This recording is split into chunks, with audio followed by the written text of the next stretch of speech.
योग वशिष्ठ 66वां दिन। चिद्घनेन एकताम एत्य यदा तिष्ठति निश्चलः शाम्यन् व्यवहरन् वापि तदा संशांत उच्यते। वशिष्ठ ने कहा, हे राम, एक कभी अनेक नहीं हुआ। जब बहुत से दिए एक दूसरे की सहायता से जला लिए जाते हैं तो उन सब में एक ही लौ रहती है। उसी प्रकार एक ब्रह्म ही अनेक प्रतीत होता है। जब कोई अनेकता की अवास्तविकता पर विचार करता है तो वह दुखों से मुक्त हो जाता है।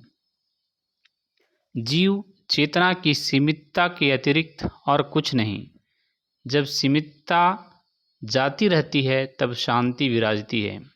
वैसे ही जैसे जूता पहने हुए व्यक्ति को सारी पटरी ही चर्ममय प्रतीत होती है।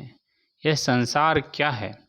आकृति के सिवा कुछ नहीं। वैसे ही जैसे केले के तने में पत्तों के सिवा कुछ नहीं होता।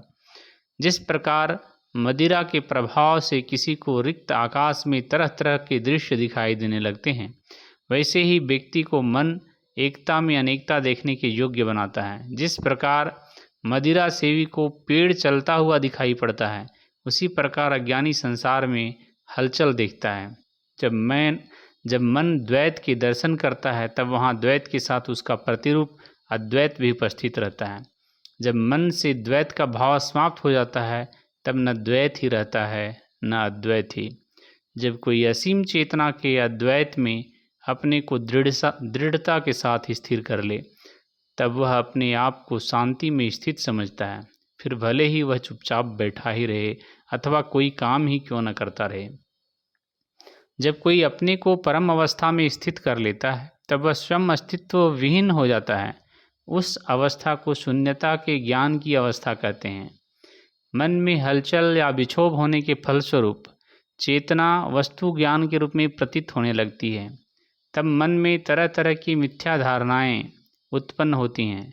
यह ज्ञान मन से भिन्न नहीं होता, इसलिए इसे अज्ञान या भ्रम कहा जाता है।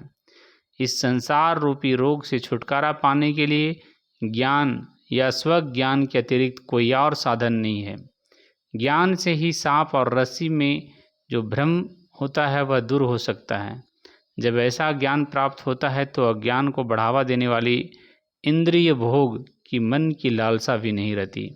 अतः यदि लालसा रह भी जाती है तो भी उसकी पूर्ति मत करो, इसमें कौन सी परेशानी है। जब मन पदार्थों की कल्पना करता है तब मन में हलचल या विक्षोभ होता है। यदि पदार्थ या विचार मन में नहीं रहता तो न हलचल ही रहती है। जब हलचल है तब संसार भी दृश्य होगा, जब हलचल नहीं होगी तब संसार भी नहीं रहेगा। विचार की हलचल को ही जीव, कार्य और कारण कहते हैं। संसार की प्रतीति का यही कारण है। उसके बाद काया की सृष्टि होती है।